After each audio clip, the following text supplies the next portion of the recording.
Hey, welcome to another edition of Truth and Rhythm. This is the show that goes deep in the pocket with contemporary music's foremost masters of the groove. Brought to you by funkinstuff.net. The show can be seen on YouTube and also at funkinstuff.net and heard through podcast providers like iTunes and now on Spotify. That's new. Also Google Play and many other leading providers. As always, I'm your host, Scott Dr. Goldfine, musicologist and author of Everything is on the One, the first guide of funk. If you don't have your copy, get on over to Amazon and pick one up. You'll be so glad you did. You'll really enjoy it. I promise you. Also makes a great gift. This episode features musician, composer, producer Bernadette Cooper, founder of the most successful all-female funk R&B band of all time, Klymaxx. Signed to Solar Records in 1980, the group released 6 albums between 1981 and 1994, although Cooper left after the first 4 records. A 7th album, called Girls in the Band, was intended for 1983 release, but was held back as the band switched from Solar to MCA Records. Other Klymaxx band members included Lorena Shelby, Cheryl Cooley, who has also been featured on Truth and Rhythm, Robin Greider, Lynn Malsby, and Joyce Fenderella Irby. It was Klymaxx's 3rd album, 1984's Meeting in the Ladies' Room, that sent them into the stratosphere. In addition to the funky title track, that album also included another floor burner in The Men All Pause. It also had the great ballad I Miss You, which became a pop crossover smash. The platinum certified set went top 10 on the R&B chart and top 20 on the pop chart. The group had the benefit of working with legendary producers, musicians, and songwriters that also served as mentors. They included Steve Shockley, Otis Stokes, and other members of Lakeside, Jimmy Jam and Terry Lewis of The Time, and Midnight Stars Reggie and Vincent Calloway. Other notable songs and hits from Klymaxx's Cooper era include Never Underestimate the Power of a Woman, All Fired Up, Wild Girls, Girls Will Be Girls, Heartbreaker, I'm Such a Mess, Multi-Purpose Girl, The Man in My Life, All Turned Out, Sexy, I'd Still Say Yes, Man-Sized Love, and Divas Need Love Too. In the mid-1980s, Klymaxx became ubiquitous on the radio, in the clubs, and on TV with music videos and in-person appearances. These were fierce women blazing a trail no one else had by playing their own instruments, exhibiting confidence and style to spare, and producing a stream of catchy funk, R&B, and pop. In all, they notched 7 top 20 R&B hits and 3 top 20 pop. However, by 1986, things were beginning to fracture within the ranks, and Cooper flew the coop. Her first post-Klymaxx project out of the gate was almost as successful. She put together a 3-woman singing group called Madam X, producing, composing, and playing much of the music on their self-titled 1987 debut. That album included the sultry hit, Just That Type of Girl. The sexy and seductive album, which unfortunately would be the only one for Madam X, also included I'm Weak for You and some other electro-funk winners. Cooper resurfaced in 1990 with her sterling solo debut, Drama, according to Bernadette Cooper. Also featuring Chucky Booker, Tina Marie, Amp Fiddler, and an uncredited Lenny Kravitz. The set was an outstanding effort, packed with superlative funk, embellished with modern nuances. It got lost in the corporate music shuffle, but is highly recommended. Coincidentally, 1990 was the same year that saw the first release using the Klymaxx name that did not include Cooper, and it showed as it did not approach the Drama LP.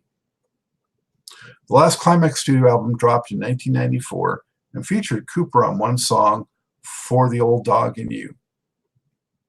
She otherwise had no involvement in that project.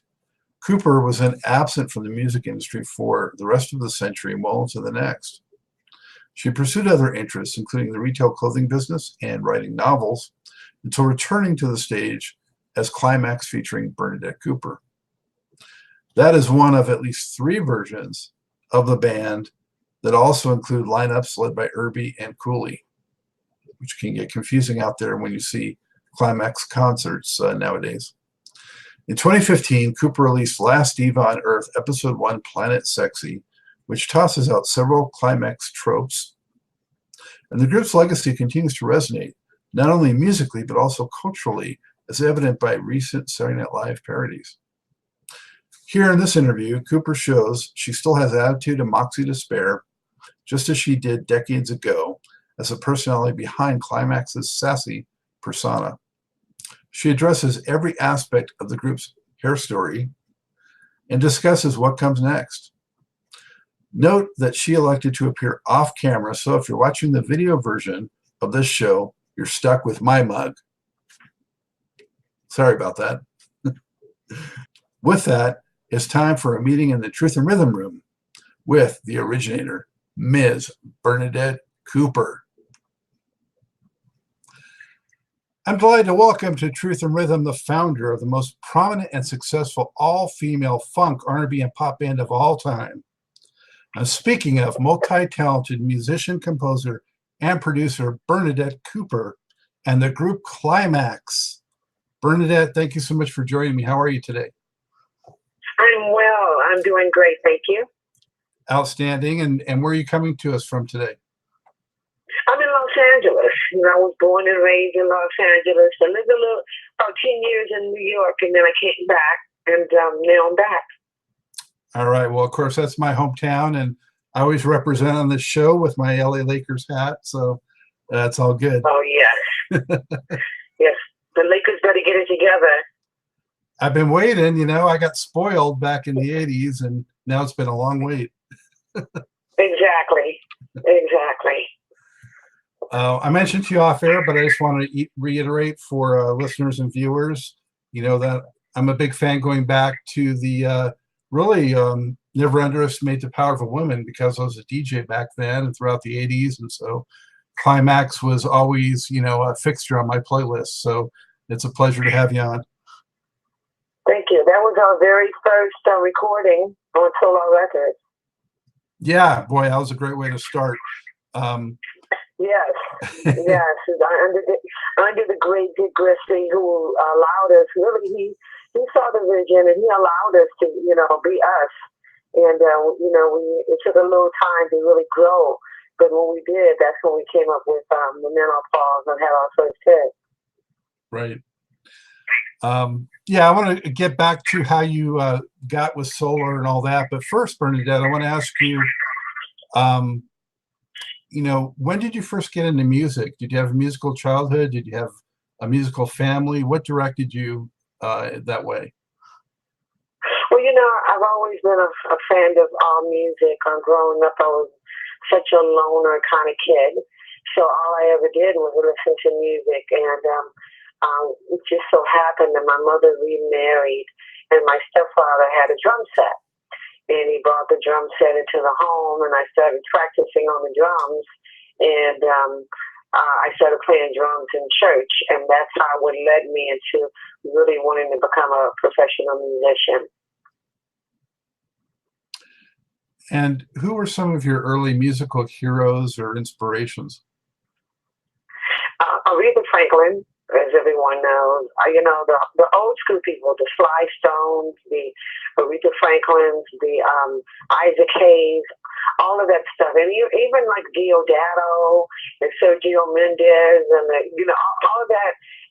There was no limit to the type of music that I listened to. You know, I loved all type of music. I would come home from school and listen to music. I really, really was a fan of genres of music. Do you remember what was your first album that you bought, or at least the first one that really kind of made you, you know, just go, wow? The first album that I purchased, I can't remember, but you know, I remember coming home and listening to, remember the little old lady from Pasadena? I don't know who did that song, but that was the first single that I purchased, and I listened to it over and over again, and I know it's kind of wild, but something about that record I really loved. That would be my first record that I purchased. I want to say the little old lady from Pasadena. I want to say that was the Beach Boys. I think it was the Beach Boys. Yes, it was. Yeah. It was the Beach Boys. Yeah. What about yeah, you? and, you know. Hmm? Oh, I was just going to ask if you remember what was the first concert that you attended. Earth, Wind, and Fire. Ooh. You know, Earth, Wind, and Fire blew my mind because back in those days they had a huge production. And a lot of groups that came out, you know, and I still I have that in me. Whenever I do a show, I wanted to do the production because that's what I was used to seeing. But it was Earth, Wind, and Fire. And then what else did I see? I didn't really go to too many concerts because it was so many people.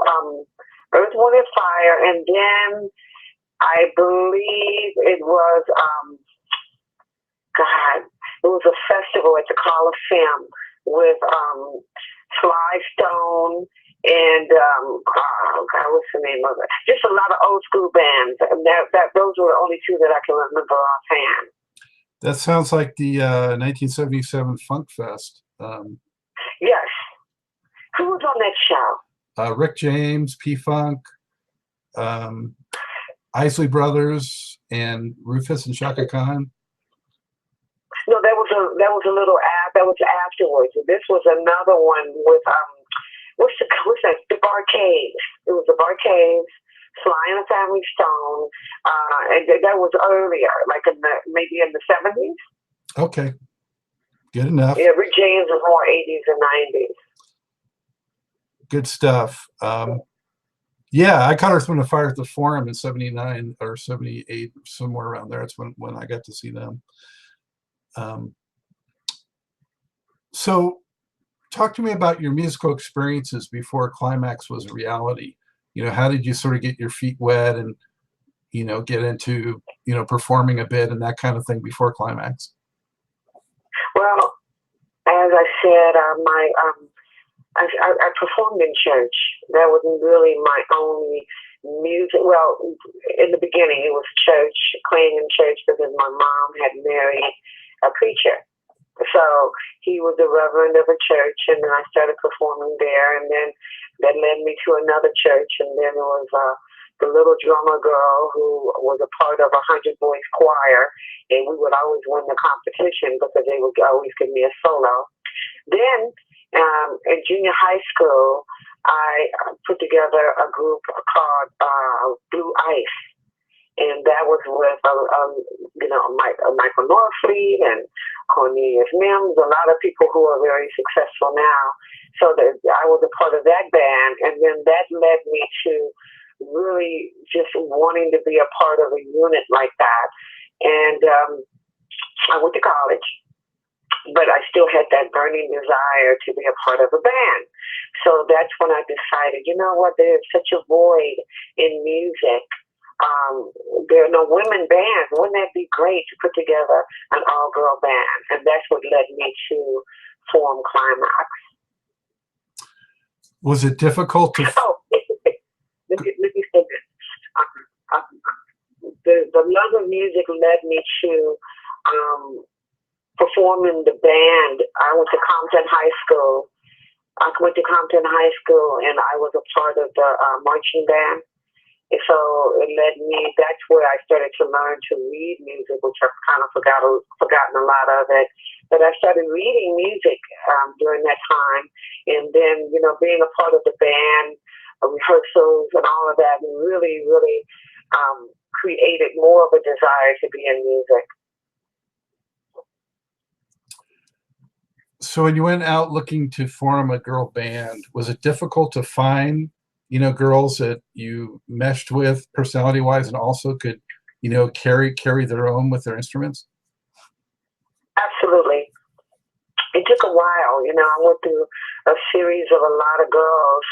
I don't know what it is, but even if you notice, even today, there are no women bands. I mean, there's really no even women singing groups. I don't understand that. I would love to put one together, but it's difficult. I know the women, our agendas are different a lot of times. I mean, we're more family oriented and more relationship oriented, you know, so music takes a back seat to all of those things. And it took me a very long time to find the unit that became Klymaxx. I went through many, many girls, you know, a series of girls. And finally I ended up with Lorena Shilkuli, Robin Ryder, with a Lynn Mosby, and who else was there? We were pretty much the core of the group, and then Joyce Irby came into the group later after we had a record deal. So you got your record deal, I think, around 1980. Is that right? I believe so, yes. So looking at the, you know, what was out there in the music industry at that time, when I think of females who also play instruments, I think of Taste of Honey in '79. Were they an influence at all, or at least a source of saying, hey, they can do it, we can do it? Say that again? I was saying that around that time, late 70s, if you look at the music landscape at that time for females and females that played instruments, one could look at Taste of Honey that had a big hit big in '79. I was wondering if they were a source of, you know, any inspiration. As an example, hey, here's other women that are playing instruments and they're successful. Absolutely. It was Taste of Honey, and there was also, because I was in high school during that time. I think I was in the 10th grade, and Taste of Honey was very popular. Patrice Rushen was also a female musician that made me believe, you know, wow, girls can really do this. This is something that Taste of Honey, absolutely. They were slamming back in those days, and they were much definitely an inspiration. And that was the first time a lot of the general public had a chance to really see women of color on instruments. You had a girl on bass, a girl on guitar, and they were attractive. So that was a thing that, you know, opened the minds of people that this could really happen. It most certainly opened my mind. Do you think it also helped get a record deal because, you know, the powers that be saw that it was a success elsewhere? Yes, I do. I think it became like, oh, I'm sure that when Mr. Griffey, you know, got our tape and saw that we were all girls, he most definitely had reflections of Taste of Honey, because they made it possible for people to see that girls could do this. So, you know, it took a visionary like him to say, you know, I can make this work. I think these girls could be popular. And yeah, I do believe that. You also came out, I guess your first album was '81, so I think you might have just come out ahead of other female acts like Vanity Six or Mary Jane Girls. So you were kind of just ahead of that wave. Oh, yeah. You know, and a funny story is that Jimmy Jam and Terry Lewis, they wrote, what's the song Vanity Six did? Nasty Girl? Nasty Girl. They wrote that for us. And Big Griffey was like, none of my girls are going to be singing a song called Nasty Girls. You know, that's my impression of Mr. Griffey. But, yeah, they wrote that for us. And you know what? He was so right, because can you imagine? I mean, we're on tour now. I'm definitely on tour. And, you know, now we're mature, and can you imagine us having to get up there and sing Nasty Girl? So whatever, all the decisions that he made for us was always geared towards the future and what our legacy would be or become, you know. So, yeah, Nasty Girl, definitely. We were before Mary Jane Girls, and we were before Vanity Sex. So tell me, Bernadette, you know, when you landed that record deal, how excited were you, and you know, what was it like doing that first record? You know, we were definitely excited, of course. We were young, you know, we were a tight-knit group of girls. We went through a lot, you know, the struggles of trying to gather money together for rehearsals, you know, and then have a little money left over to eat. And, we really had a great time. The memories of the core of the group before Joyce Irby came into the group, because she didn't come until later, was very, very, in fact, I was talking to Lorene about it. It was very, very lovely and wonderful, because we had a lot of dreams and hopes. So when we finally got that record deal, we were like, we couldn't believe it. We were in shock. We were in shock for a very long time. And right after that, immediately, we went into the studio. So we didn't really have time to celebrate. Now, we mentioned the title cut, to me, by far was the funkiest song. The rest of the album was kind of a little more R&B and a little disco influence. And you had the Lakeside Guys helping you out. So what was it like working with them?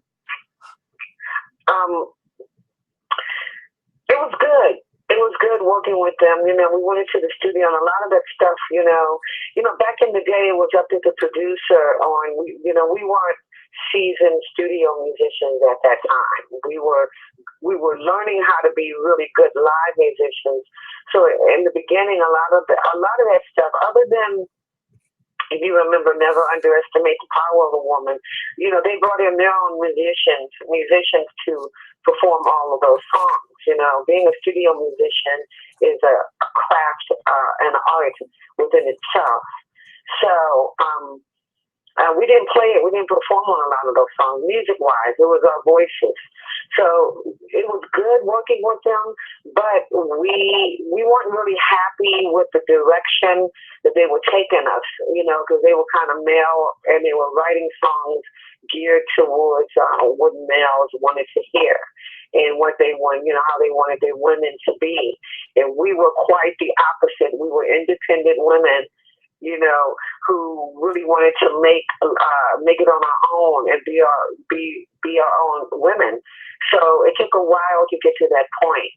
But working with them, it was all good. It was all a learning experience, and it made us into great writers and producers and independent musicians. Yeah, on that record, I mean, that first track, especially All Fired Up, definitely sounds like a Lakeside track. Oh, yeah. A lot of those, yeah. We really had no input other than, we just, we didn't know. When you go in the first time, you don't really know. You don't really have much control. We got our first check, and all we wanted to do was go shopping. And then, we would go into the studio, and they would have things laid down, and then we would sing. And then, it was all good. It didn't fare well. But we were in the process of learning. We were kids. So we were in the process of learning what the industry was about. And then as time went on, we gained more control of our own sound.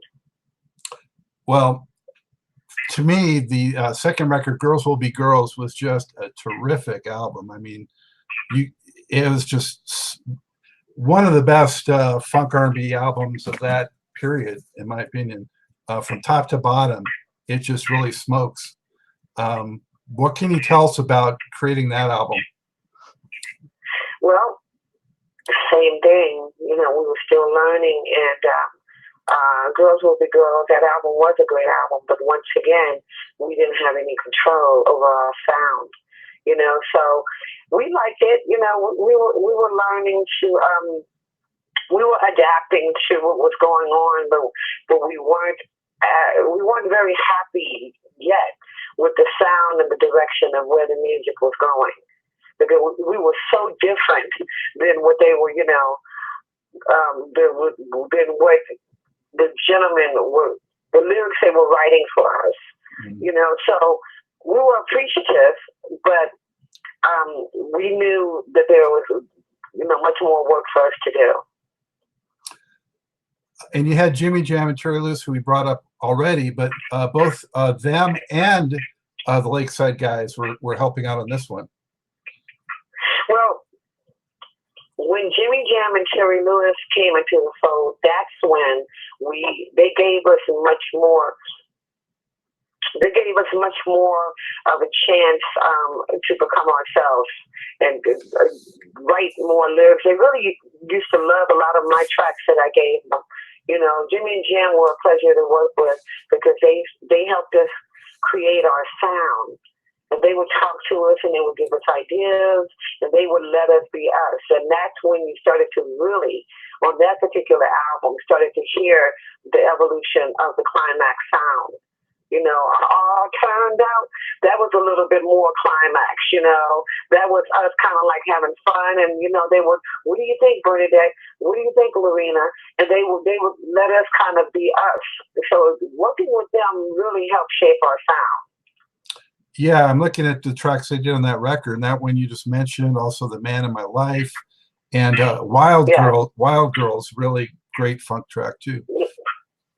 Now, Wild Girls is when the beginning of it all.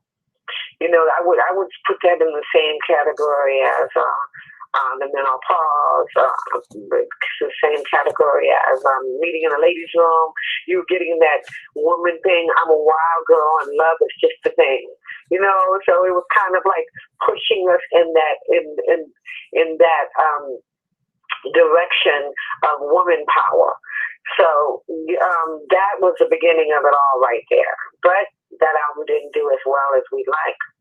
Yeah, I think I'm surprised. That track should have been a bigger hit for sure, I think. I agree. I think the world was shocked. It was like, what? Wild Girls, love is just the same. I think people were kind of like, you know, it was kind of like part of the beginning of the journey of it all, you know. So it did what it was supposed to do, because it opened up everybody's ears and hearts to the next project that came up, which was our biggest hit, I believe. Yeah, you guys were about to blow up. Yes. What? Yes, it was a process. Did you guys go out and tour at all after the first two records, or did you wait for that third one? No, we didn't tour. There was really no demand for us. You know, we didn't tour until the Meeting in the Ladies' Room album. That's when it was like, oh my God, you got a hit, and that's when we went on tour. My first big tour. So leading up to that, though, Bernadette, you're starting to really make your own presence in the studio. You're learning. You're progressing musically, production-wise, all that, songwriting-wise. What about the look and style and image of the group? What were you aiming for? You know, it's a good question, because I just had a conversation with someone about that. I love fashion, and we were all one, and we knew that it was very important to be funky as far as the music was concerned, but we always wanted to be ladies and look like ladies. Now, granted, we were young and we were learning, you know, how to dress, what to wear, you know, how to wear our hair. So we were 19 and 20 years old, you know, we were young ladies. So we always wanted to give off just fashion. You know, when I talked about all the Gianni Versace and Kenneth Cole shoes, that was because we were really wearing it. At that time, we were making money when that album hit, and we were able to afford those fashions. And we just were trying to just be fashion forward and give that look. I think, you know, yes, that's what I'll say about that. Well, it started to change towards as time when Joyce came into the group. She had a different idea of the way she wanted things to be as far as the look is concerned, and you know, it became a struggle. But I continued to be me, and you know, the girls, you know, we just had a lot of fun with it all. So the breakthrough record, Meeting in the Ladies' Room, came out in '84.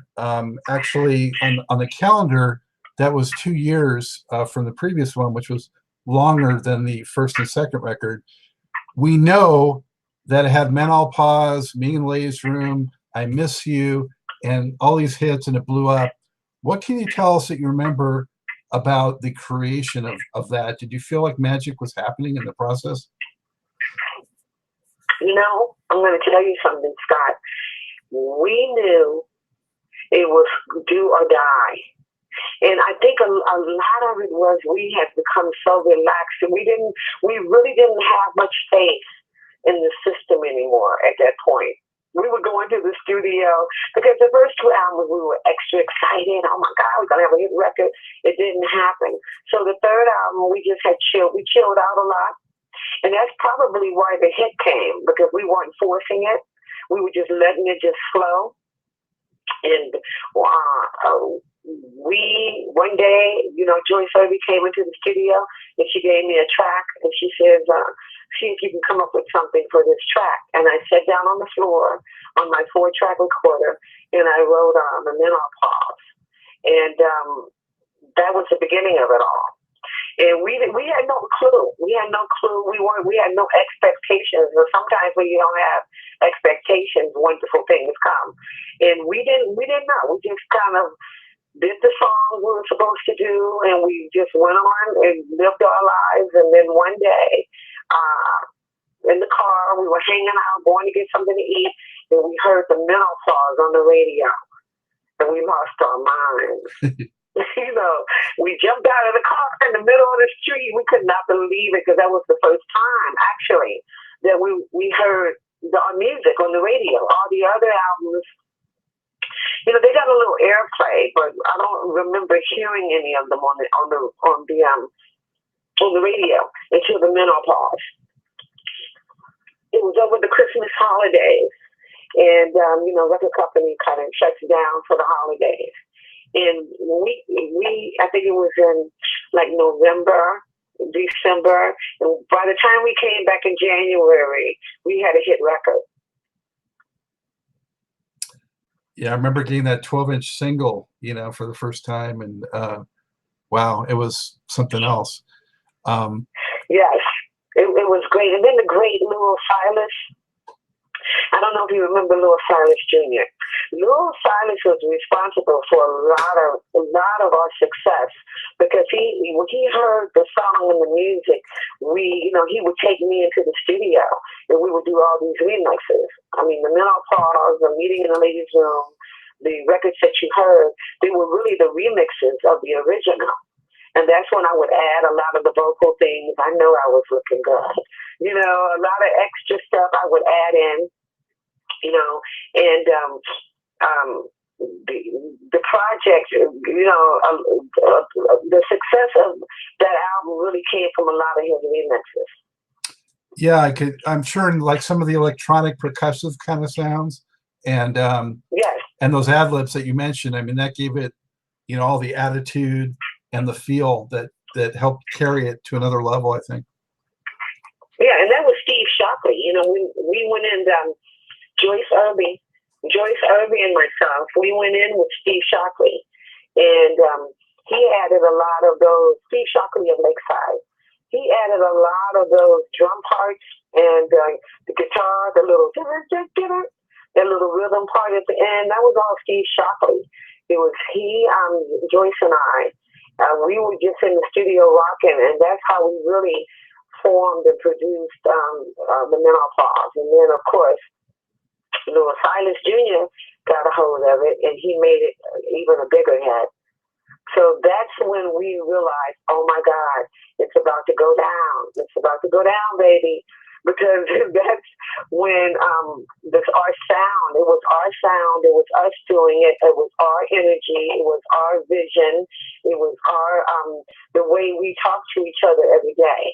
The vanity, I know I was looking good. That's the way we would talk to each other, and we were just being ourselves at that point. We had no one else directing us and telling us what to do. We were just allowed to be us. And that's when that album and our Klymaxx really became, we created our own sound. Every group, every band, because right now you hear a lot of groups, they sound alike, and it's got all right, you're only as good as your next single, because you don't really have a sound of your own. But that is when we created our own sound during that record. Yeah, at the time, no pun intended, the time, but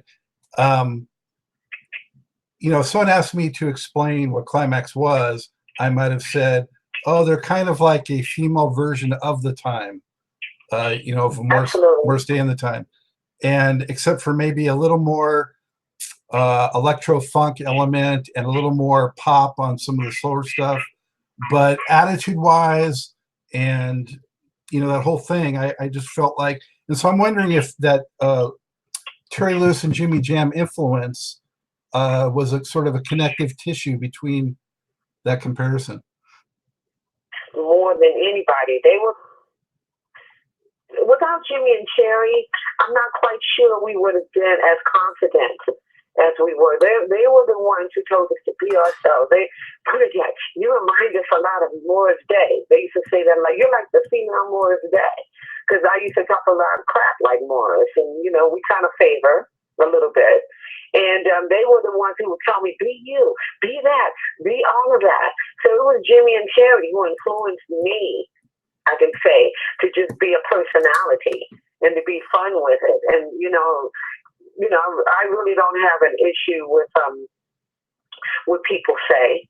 So therefore, I was able to just have fun and just say the things that I normally say on record, and it became hits. So yeah, Jimmy and Terry were the number one fans, and they were the number one inspiration in becoming Klymaxx. And let me add something. Let me set the record straight. We were the first group that Jimmy and Terry ever recorded outside of the time and with Prince. I was in the studio with them when Prince called and fired them because he didn't want them to produce other acts. And when he found out they were sneaking away and they were in the studio with Klymaxx, he fired them. So, and that was, fate is wonderful. Isn't it wonderful? Because that led them on their way and it helped us become who we were. So it was a beautiful thing. I've always heard they commonly say it was the SOS band, but you're saying it was actually you guys? Yeah, the SOS band came. It could have been during the same time, but I believe we were the first band that they recorded outside of the time and outside of dealing with Prince. That's my recollection. Now, maybe I could be wrong. I've been wrong once before. But I think I believe that because I was there when Prince fired them, and I believe we were their first act. Dick Griffey gave them their first opportunity to record. I do believe it was Dick, and then after that, I think the SOS band, came. I could be wrong. So. Well, in any case, it certainly was right in that time frame. And, to me, I think if you're going to try to emulate any group of that era, there's no better one to do than the time because they were just fantastic. So, we were sort of a female time because you had this individual, and I know Morris and I are friends, but we were very similar. Morris was a drummer, I was a drummer. Morris was a personality, I am a personality. And it was sort of like a female time, if you kind of look at it, and so by looking at the time and going, oh, wow, okay, so I'm going to talk crap too. I'm going to get up and talk about what I like to do and who I am and how fierce I am. So we did kind of pattern ourselves a little bit without thinking twice about it or without copying. I think we sort of patterned ourselves behind them, and that's the direction that Jimmy and Terry took us in. But it was just so fresh and fun coming from a female perspective with that. Oh yes. I just we definitely left an impression. I just saw the second version of our parody of us on Saturday Night Live. So we left an impression, the talking, and the here comes by somebody singing. No girl group, nobody was doing that. Nobody was talking crap. And then you come another girl, she would sing. And then you come the girl again, I'm going to talk a little crap. It was unique, and I think that's why people were like, oh my God, You know, and people really enjoyed that, especially women. It was like we were saying the things that women wanted to hear. I know I was looking good. What woman doesn't think that? Yeah. When you get ready to go out and you beat your face, it takes us about an hour to beat your face. You know, you do your hair, you know, and you get your clothes. You've already laid your clothes out the night before. So you know you're going to be looking good when you go into the club. So I was just pretty much saying the things that women feel. So when you were making the album, Bernadette, did Menopause come first in the recording process or meeting in the ladies' room? Menopause. The men all pause. You know, me being, you know, with this quirky sense of humor, I wrote that. Joyce gave me the track. I wrote it, and then, you know, the funny thing about it was when we presented it to Dick Griffey, the president of the company, to take a listen to, because he would have us in these meetings every other week or once a month. We would talk about what we were doing and the progress and what's going on with the band. And we played the Menopause for him, and he looked at us and he was like, I had to do my Dick Griffey impression. No group of mine is ever going to sing a song called the Menopause. And we were like, no, it's the men all pause when I walked into the room. So he kind of giggled and he got it. He got it. He was like, oh, okay. And that's when he put us in the studio with Lakeside Steve Shockley. You know, we didn't want to go back in with the previous people we were working with. So he thought Steve Shockley would be great, and he was right. Steve brought the song alive. You know, and we did it together, but Steve, he made it happen. I see also on this record, for the first time, the Calloways came in from Midnight Star and did some work with you guys. Yeah. They had blown up a little before that with their No Parking on the Dance Floor record. So, and they were involved in being in the ladies' room. So what was it like working with them? You know, they had just come off. You know, we were all kids struggling together, passing each other in the solar offices. Hi, how you doing? Everything's great. And all of a sudden, Lakeside got a hit. Midnight Star got a hit. Everybody was getting hit, so we were still on the sideline. So they had just came off of they had just came off of No Parking on the Dance Floor, which was a huge hit. And so the Calloway boys, you know, they were great writers, and they presented Meeting in the Ladies' Room to Dick Griffey. And Lou Osiris took me in the studio after hearing the track, and I added all the talking parts and some of the vocal arrangements. And it became a huge hit. So it was on the Menopause first, the Men All Pause first, and then I came Meeting in the Ladies' Room. That was a second biggest hit. It was a perfect follow-up. I mean, it kind of continued the Klymaxx story in a way. Listen, it was a perfect, you know. The journey was beautiful because it all kind of fell into place. You know, it was the perfect follow-up. And then the next song, I Miss You, oh my goodness. When Lynn Mosby wrote that song, you know, which has a great story behind it, but I won't go into that. But when Lynn Mosby wrote that song, we knew it was a hit immediately. And Lorena was supposed to sing the vocals, but she didn't make it to the studio, so Joyce sang the vocals. And that song became a huge pop hit, and we were like, it was over then. We were gone.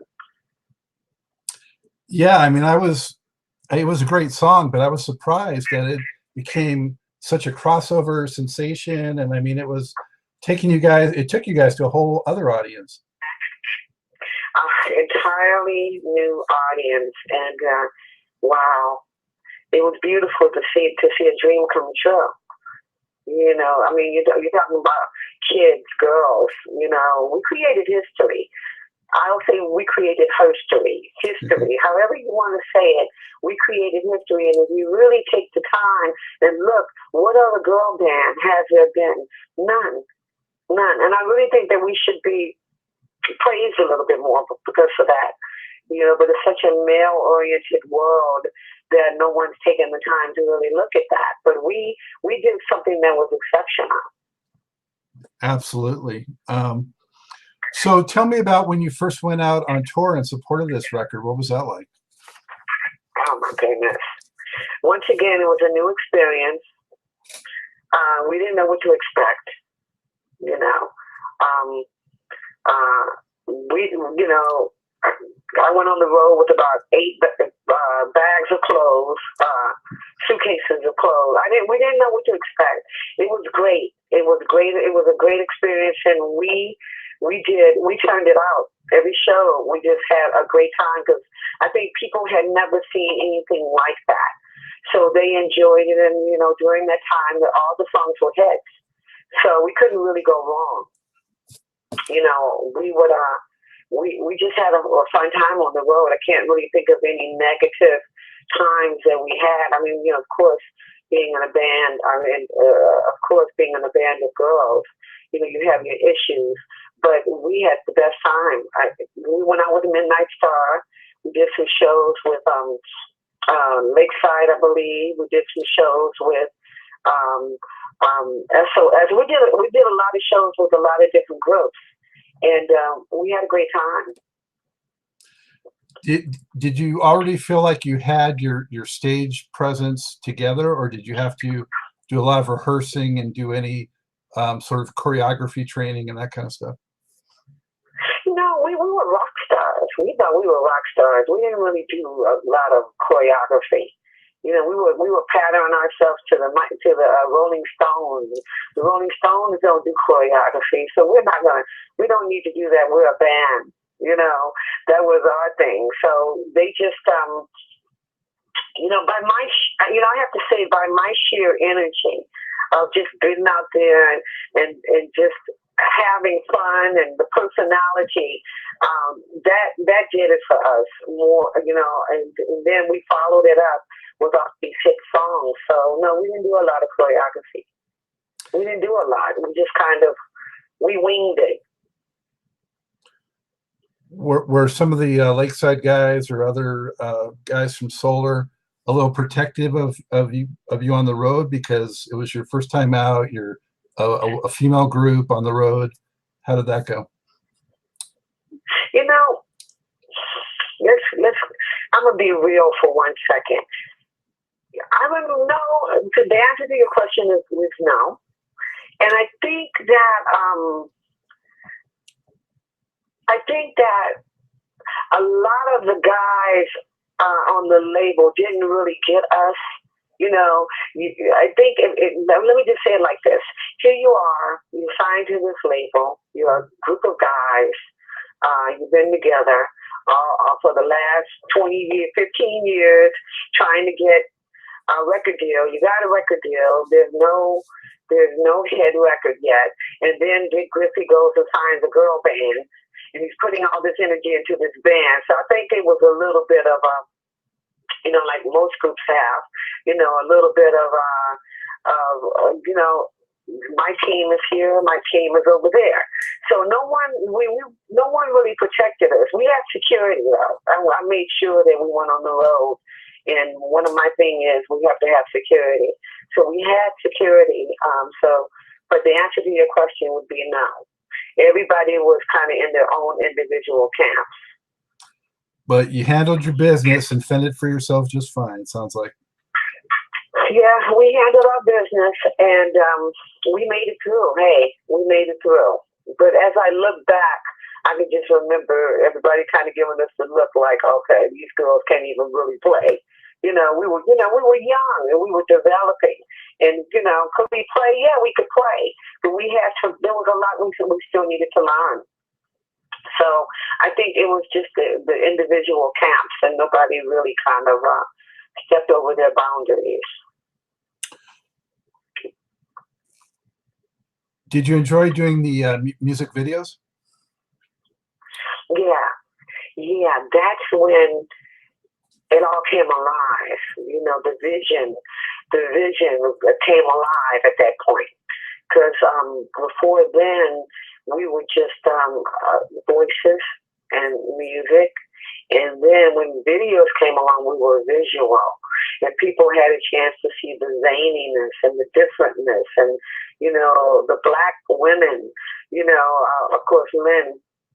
It was a mixed group, you know, but the women, people had a chance to really see what was going on. And yeah, we had a lot of fun with the videos. My personality had a chance to grow with the visuals because I was able to do the facial expressions and have, you know, and I'm a little bit of a ham when it comes to visuals, and you know, when the cameras come on, I love to put on and do the doggone thing. So yeah, I think that's when Klymaxx became bigger than life. And what about TV? Did you do a lot of TV appearances? And is there any that stand out, like for whatever reason? God. We did Soul Train 4 or 5 times. Yeah, absolutely. TV. I mean, if you go back and look at all the old videos, once again, people had a chance. It was kind of like a little bit of a shock, you know, and people were hoping that they were hoping that we became winners because it was so unusual to see girls doing that. So women were like, "Oh my God, I can relate to it." And little girls, you know, I remember when I was a kid growing up, and I saw the Carol Burnett show for the first time, and I saw a black woman as one of the backup dancers for the Carol Burnett show, and I remember crying because that's when I realized it was all possible. It was possible to do something, you know, to be on television, to be anything, you know, when you are put on this earth to be creative. It's wonderful to see people being creative and who look like you. So I'm sure that we were an inspiration to a lot of young girls and a lot of women, you know, to see, oh God, there's no limit to what you can possibly do. So yeah, I believe that we, I think that we created something that was very, very, very powerful. No doubt. I'm sure there were a lot of little girls asking for guitars around the mid-'80s or basses or whatever, thanks to Klymaxx. Oh, yes. And the music is so timeless, Scott, that when I perform, you know, when I look into the audience and afterwards when I meet the people, you got grandmothers, you got the mothers, and then you have their children at the shows. Because the music is still so timeless and still so relevant. It's still so powerful, you know, that when people are little girls or hear it, you can still recite it because it's still, you know, it's still prevalent today and relevant today. Looking back to the peak era of Klymaxx, is there one or two shows in particular that stand out as a prominent memory for you, and why? The San Diego Jazz Festival. Now that you've allowed me to reflect, I remember going to that concert. Every year there would be the San Diego. Do you remember that? No, I grew up in LA. I don't remember the San Diego's event. Okay. Every year there would be the San Diego Jazz Festival. And all these different acts would perform in San Diego. San Diego is what, about 100 miles from LA, something like that. So we would, you know, me and a group of friends, we would jump in the, you know, my Camaro, and we would go to the San Diego Jazz Festival and hang out. I would get a hotel room in La Jolla on the beach, and we would make a weekend of it. And it was such a huge festival, you know, and the memories were so great that, I always wanted to play the jazz festival. So when we did play the San Diego Jazz Festival with Luther Vandross and a whole bunch of other acts, I was blown away. That was a memory. Another memory would be, what sticks out in my mind? Playing right now, playing a show on the beach in Miami. I can't remember which one that was, but give me a little time to think. I'm sure I have many, many memories. All right, if something pops in your head, we can circle back. I'll just blurt it out. I'll blurt it out.